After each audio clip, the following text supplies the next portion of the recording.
School नव्हते आणि मग आश्रम म्हणून आश्रम असायचे अशा झोपड्या आणि त्याच्यामध्ये ती मुलं शिकायला जायचं म्हणजे तिथं काही आई बाबा यायचे नाही सोडायला.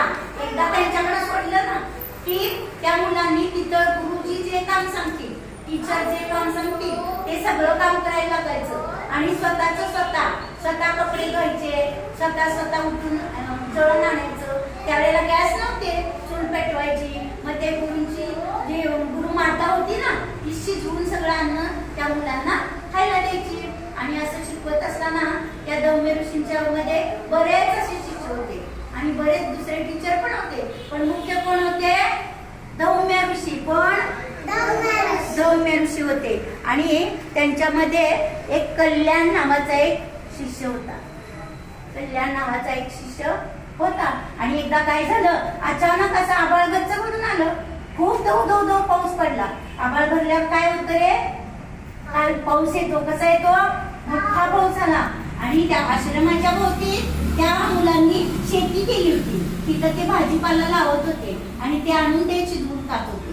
आणि काय झालं, आधीच 2 दिवस त्या बांधाकडेला त्या शेताकडेला त्यांनी असा बांध बांधला होता, का तर पावसाचं पाणी शेतात जाऊ नये, मात्र होऊ नये म्हणून. आणि असा बांध बांधलेला असतो, पाणी अडवलेलं असतं. आणि काय होतं माहितीये का, एक दिवस अचानक जास्त पाऊस आल्यामुळे बांध फुटतो. बांध फुटल्यानंतर पाणी कुठं जाणार, रानामध्ये. मग रानामध्ये पाणी जाणार, तर रानामध्ये जाऊन त्यांचा पलीकडे आश्रम होता. मग गुरुजी काय म्हणाले, अरे आता इतका पाऊस येतोय आणि इथलं जर पाणी आपल्या आश्रमात आलं तर आपण राहायचं कुठं? जर घरात आपल्या पाणी शिरलं तर आपण काय करतो ना, काहीतरी बघतो ना पर्याय, तिथं काहीतरी लावतो, बाजरी ठेवतो गळतंय म्हणून. तसं तिथं काय नव्हतं आश्रमामध्ये. म्हणाले कुणाला काय सुचतंय का बघा रे.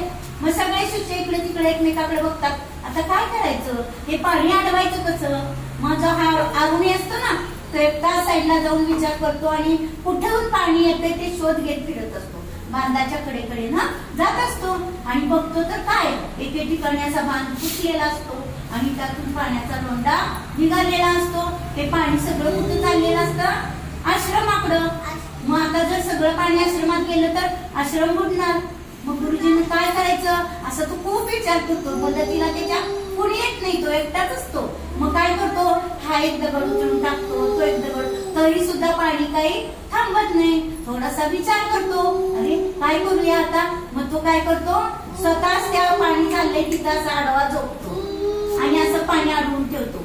तो झोपल्यामुळे पाणी पुढे जात नाही, त्याला पाणी थरथरून मागे येतं. आणि मग रात्र होती, सगळी मुलं जातात, सगळे शिष्य सगळे जाऊन जातात, जेवतात आणि आपापल्या जागेवर जाऊन झोपतात.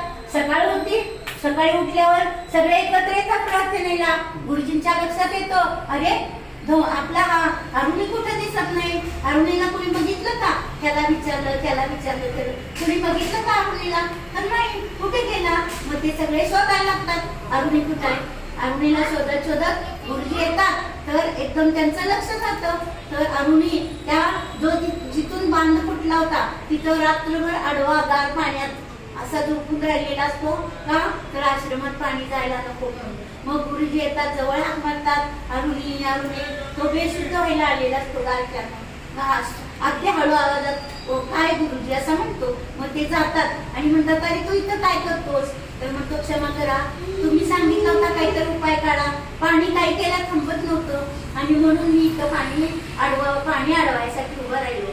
गुरुजींना खूप त्याचं कौतुक वाटतं आणि गुरुजी त्याला उचलून घेतात, जवळ घेतात आणि म्हणतात, बघा हा शिष्य गुरुंच्या आज्ञेचं पालन करण्यासाठी स्वतः रात्रभर त्या गारठ्यात त्या बांध बनून पडून राहिला आणि गुरुंची आज्ञा राखून आश्रमात जाणारं पाणी त्यानं चटवून धरलं.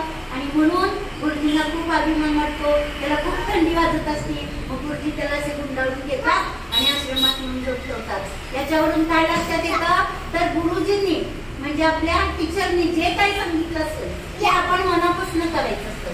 किती पण त्रास झाला तरी. तो घाबरला का, एकटा रात्री झोपला ना पाण्यात, पुढं कशासाठी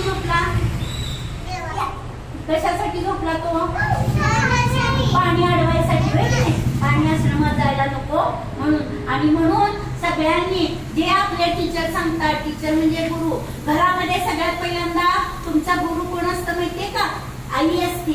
तुम्ही जेव्हा छोटा असता की नाही तेव्हा आई तुमचं सगळं करते की नाही, आईचं ऐकते ना. आईनं सांगितलं इथं बैठणार, हे खाता की नाही. तर गुरुंची आज्ञा म्हणून इथून पुढे रोज सगळ्यांनी, आई आणि वडील आपले गुरु आहेत सगळ्यात पहिले.